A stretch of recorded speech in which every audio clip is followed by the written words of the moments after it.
Hello friends, मैं हूं अवधेंद्र। Friends, northern India में अ, ठंड बहुत ज़्यादा हो रही है। ओके, मैं इसको निकाल नहीं पाऊंगा यार। तो जो कॉन्टेक्स्ट जिस पे मैं बात करना चाहता हूँ वो मैटर है कि इशू जो है वो कुछ इस तरह है कि हमारे केरला और तमिलनाडु जो कोस्टल स्टेट्स हैं और आगे थोड़ा और जाएं तो आंध्र प्रदेश और उड़ीसा नहीं, और वेस्ट बंगाल तक टच कर लें। ये हमारा जो ईस्टर्न कोस्ट है और ये काफी कुछ डिजास्टर प्रोन रीजन है ना। ज्यादातर डिजास्टर के इम्पैक्ट्स इस रीजन में आता तो वेस्ट में भी है ना, वेस्टर्न कोस्ट पर भी, लेकिन ईस्टर्न कोस्ट ज्यादातर इफेक्टेड होता है। और इफेक्टेड होने के पीछे और भी रीजंस हैं, क्योंकि इकोनॉमिक डिफरेंसेस हैं।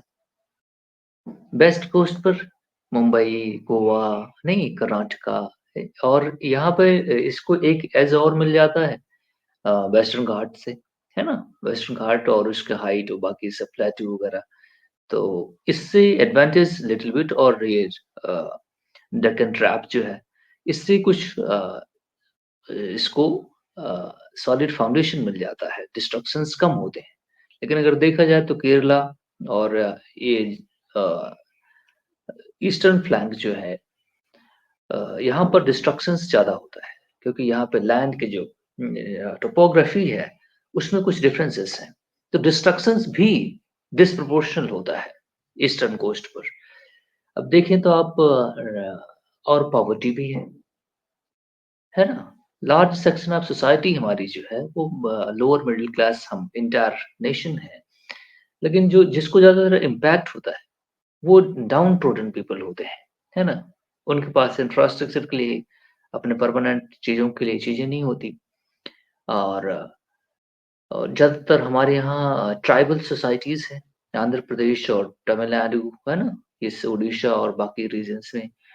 तो ट्राइबल सोसाइटीज़ हैं और ज़्यादातर साइंटिफिक भी नहीं है ना। तो हमें ये पूरा-पूरा एक हमारे लिए ये एक सारी चीज़ें जो हैं वो नेगेटिव इम्पैक्ट्स हैं, है ना।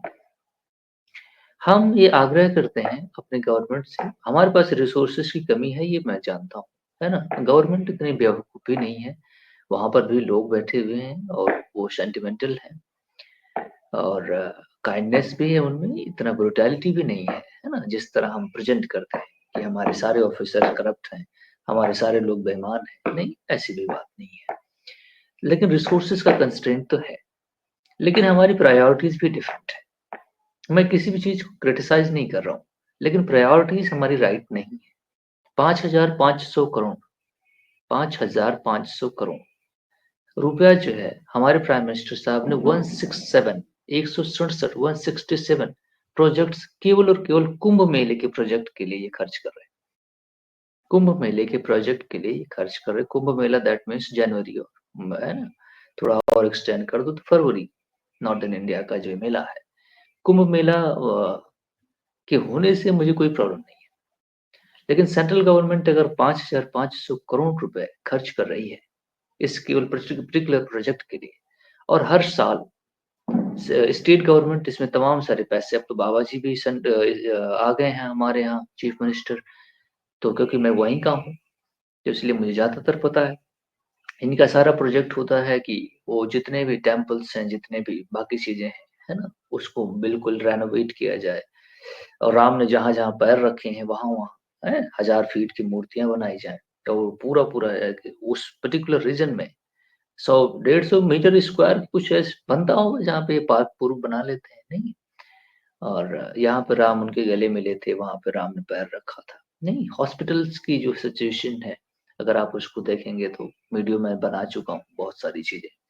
गवर्नेंस के जो पैरालिसिस है, उसको भी मैं बता चुका हूँ। एजुकेशन सेक्टर हमारा, एजुकेशन में फंड किया जा रहा है, नो डाउट अबाउट दैट।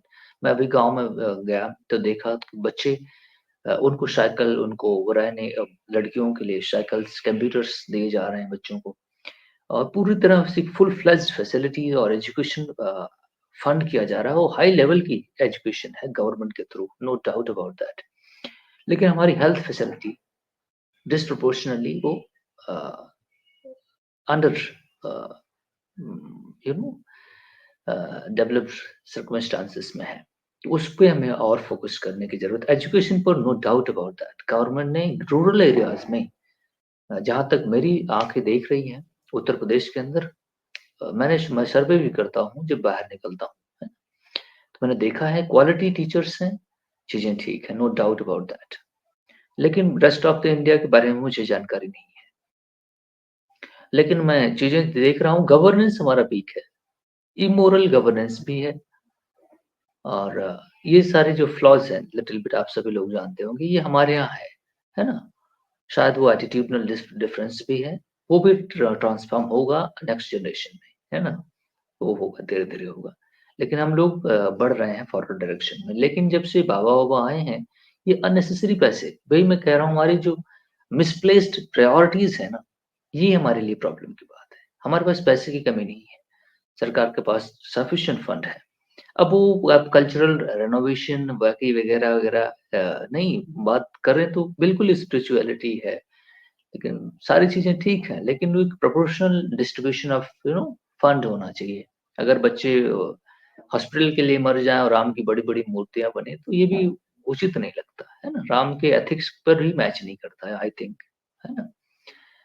तो इस पे भी हमें ध्यान देने की ज़रूरत है। मैं इसलिए कुंभ मेले की बात कर रहा हूँ क्योंकि हमारे 800 लगभग 800 रुपए 8 8 800 करोड़ सेंटर से फंड भेजा गया है तमिलनाडु के पास, जो डिज़ास्टर को मैनेज करने के लिए। मिस्टर स्टालिन, एम के Stalin, chief minister of Tamil Nadu ने डिमांड किया कि 2000 करोड़ रुपए हमें चाहिए, 2000 करोड़। लेकिन सेंटर ने लगभग 50% भी नहीं भेजा। अपनी टीम भी भेजा हुआ है कि जाके वहाँ सर्वे कीजिए कि डिस्ट्रक्शन कितना आया इस फाइनल से लड़ने के लिए। तो ये भी एक बात है कि हमारी मिसप्लेस्ड प्रायोरिटीज भी हैं। पता नहीं सरकारें किस तरह चीज़ों को देखती हैं। हो सकता है कि अब क्रिटिसाइज़ करने की ज़रूरत नहीं है, ठीक है? मैं फैक्ट आपके सर सामने रख रहा हूँ और आप खुद ही ड्रॉ करें इन्फरेंस, ठीक? मैं उसको अपने हिसाब से किसी को जलालत और मलामत करने के लिए यहाँ नहीं आया हूँ। लेकिन मैं फैक्ट आपको रख रहा हूँ, हमारी मिसप्लेस्ड प्रायोरिटीज़ हैं। शायद कुंभ मेले में अगर आप पैसा खर्च करते हैं, मैं देखता हूँ, मुझे डेटा याद है 700 करोड़ रुपए जो है बिना कुंभ का, जो हर साल एनुअल होता है ये प्रोग्राम, तो उसमें ये खर्च कर दिए बाबा जी। और पीछे अगर जाए तो अर्ध कुंभ हुआ था 4-5 साल पहले, तो मुझे वो भी याद है।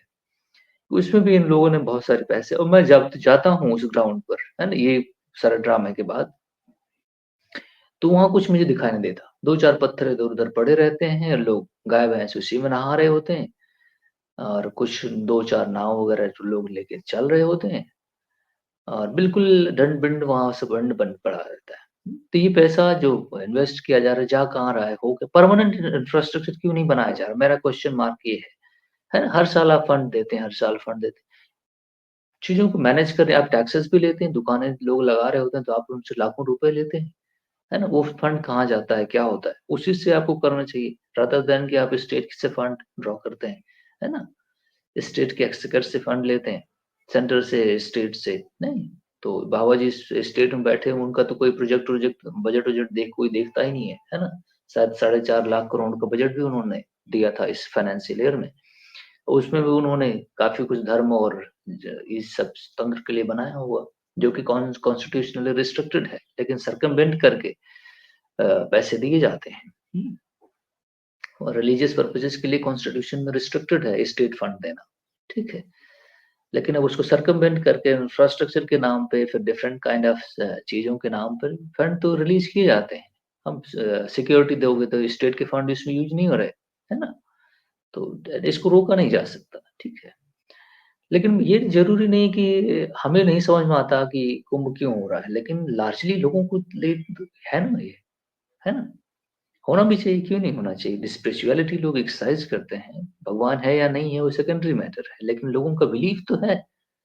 तो वो क्यों ना एक्सरसाइज करें? They have the right to do that. मुझे इससे ऑब्जेक्शन, स्टेट को चाहिए कि वो फैसिलिटी भी प्रोवाइड करे।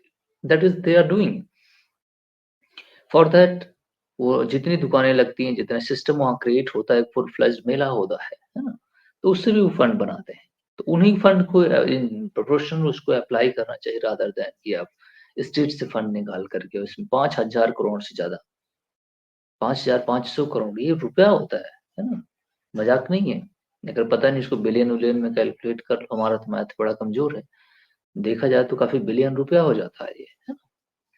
तो देखते हैं ये क्या मामला बनता है, लेकिन इस तरह से हमारी में अब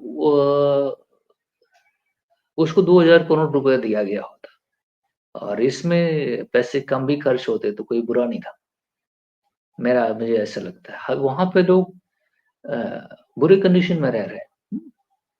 जहाँ पे डिज़ास्टर आता है पूरी तरह से सब डिस्ट्रॉय कर देता है वो, और हर साल आता है। तो यहाँ पे मैं तमिलनाडु के भी गवर्नमेंट से चाहता हूँ कि वो परमानेंट सॉल्यूशन खोजने की तरफ जाए। ये ऐसा नहीं वो हमेशा आपके यहाँ कुछ न कुछ डिज़ास्टर प्रोन रीजन है वो, उससे आप बच नहीं सकते। कुछ न कुछ साइंटिफिक एप्लीकेशन करने की ज़रूरत है। कुछ न कुछ हमारे यहाँ कुछ लॉ भी बने हुए हैं, कुछ कोस्टल रीजन में किस तरीके की बिल्डिंग्स होनी चाहिए, किस तरीके की चीज़ें होनी चाहिए। विदाउट परमिशन आप इंफ्रास्ट्रक्चर क्रिएट ना करें, बिल्डिंग ना बनाएँ अदरवाइज़ वो बह जाएगी, है ना? तो साइंटिफिक एप्लीकेशन करके अगर हमारे लोगों को समझ में आ जाए तो अच्छी बात है। जिससे हम प्रॉब्लम से बच सकते हैं। साइंटिफिक एप्लीकेशन अगर करके बिल्डिंग्स बनाई जाएँ तो काफ़ी कुछ सॉल्यूशन है। लेकिन अगर आप नहीं करते और वही नहीं, पुराने तरीके से काम करते हैं तो आपको पूरा ज़िंदगी भर की कमाई एक ही तूफ़ान में बह जाती है ना? तो मुझे लगता है कि सरकार को एडवाइज़री भी जारी करनी चाहिए कि आप बेवज़ह इंफ्रास्ट्रक्चर ना क्रिएट करें, है ना? और बनाएँ तो किस तरह बनाएँ, ठीक है? उसी एप्लीकेशन साइंटिफिक तरीके से चीज़ों को क्रिएट किया जाए इवन दो ज़रूरत हो तो फंड भी रिलीज़ किए जाएँ, है ना? Subsidised so that they can develop their infrastructure, okay? पता नहीं मैं गवर्नेंस में वहाँ पे हूँ नहीं, तो मैं लेकिन सरकारें में बेवकूफ़ लोग नहीं हैं, सरकार में बहुत बेहतरीन लोग हैं और अच्छी प्रोग्राम प्लानिंग करते हैं, लेकिन मैं हर बार देखता हूँ जब भी 6 महीने में 1-2 बार तो आ जाता है। नहीं कुछ न कुछ दंड-वंड करके चला जाता है ना? अंड-बंड गिरा-फिरा के, तोड़-फोड़ के, लाइट-फाइट सब गिरा के, सब नहीं घर-वर बहा करके, तोड़-ताड़ के, पूरा डिस्ट्रॉय करके चल देता है। तो हमें कुछ इस तरह सॉल्यूशन करना चाहिए कि परमानेंट कुछ हो। जो ये पैसे खर्च खर्च हो रहे हैं 2,000 करोड़, 1,000 करोड़, फिर अभी आएगा अभी फिर से कुछ दिन पहले उड़ीसा में आया, फिर वेस्ट बंगाल में 1,000 करोड़ उसको दिया गया। तो इस तरह से अगर इस तरह फंड दिए जाते रहेंगे और करप्शन भी होते होंगे, हर कोई ईमानदार नहीं है ना? तो उसको भी पेट भरता होगा, जो इसको अभी ले जाएगा तो अपने घर पे सजाएगा, नहीं? पैसे जो दिए जा रहे हैं सारे लोगों तक थोड़ी पहुँचेंगे। हुँ? तो वो भी कैलकुलेशन करके कुछ परसेंटेज पहुँचेगा। हुँ? ये भी देखने की बात है और चीज़ें क्या होती हैं, देखने वाली बात है। लेकिन मैं चाहता हूँ कि तमिलनाडु गवर्नमेंट को परमानेंट सॉल्यूशन की तरफ जाना चाहिए, है ना? और इसका परमानेंट सॉल्यूशन खोजना ज़रूरी है। कुछ न कुछ एट लीस्ट मुझे जो समझ में आता है।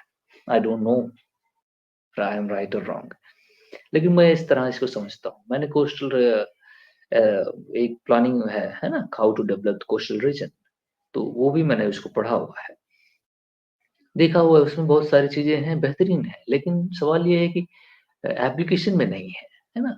जब मैं देखता हूँ लोगों के घर बह गए, लोगों को माइग्रेट करना पड़ रहा है, लोगों को शिफ्ट करना पड़ रहा है दूसरी जगह। नहीं, स्कूल सिस्टम पूरा है ना? आप समझिए कितनी बड़ी प्रॉब्लम है वो।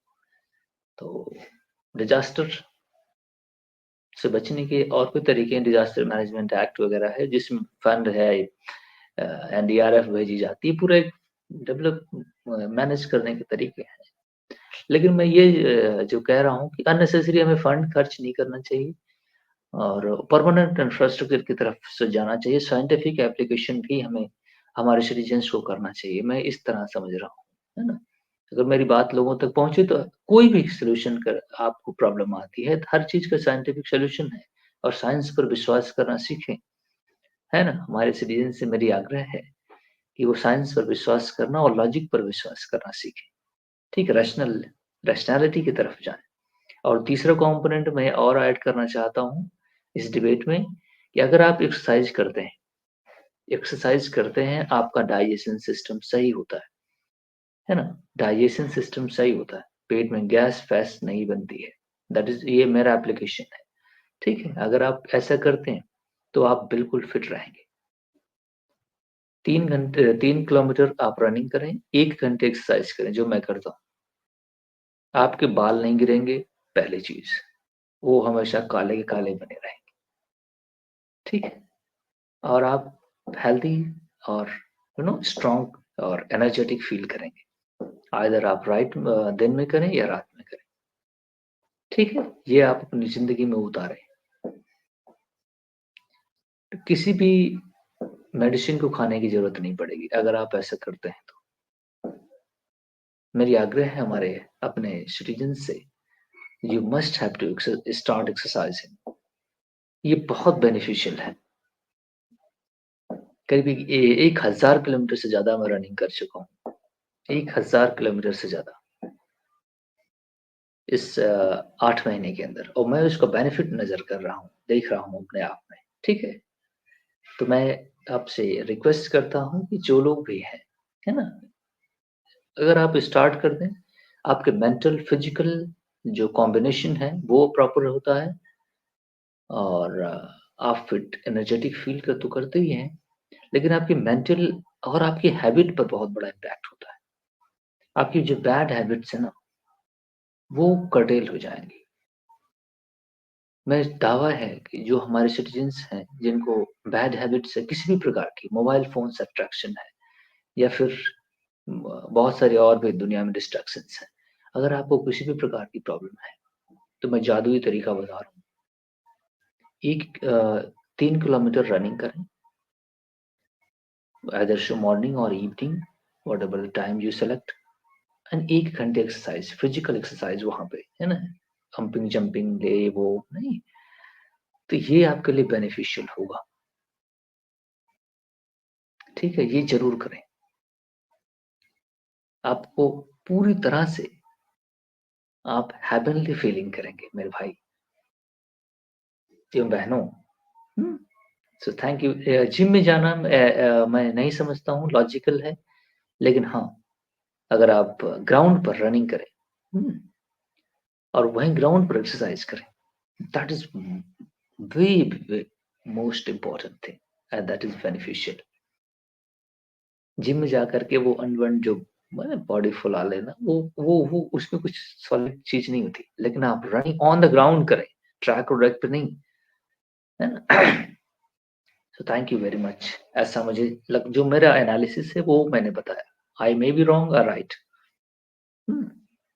लेकिन जो मैं जो एहसास कर रहा हूँ, एक एक शब्द में सत्य बोल रहा हूँ विद माई फुल कॉन्सियंस। ठीक है, so thank you very much.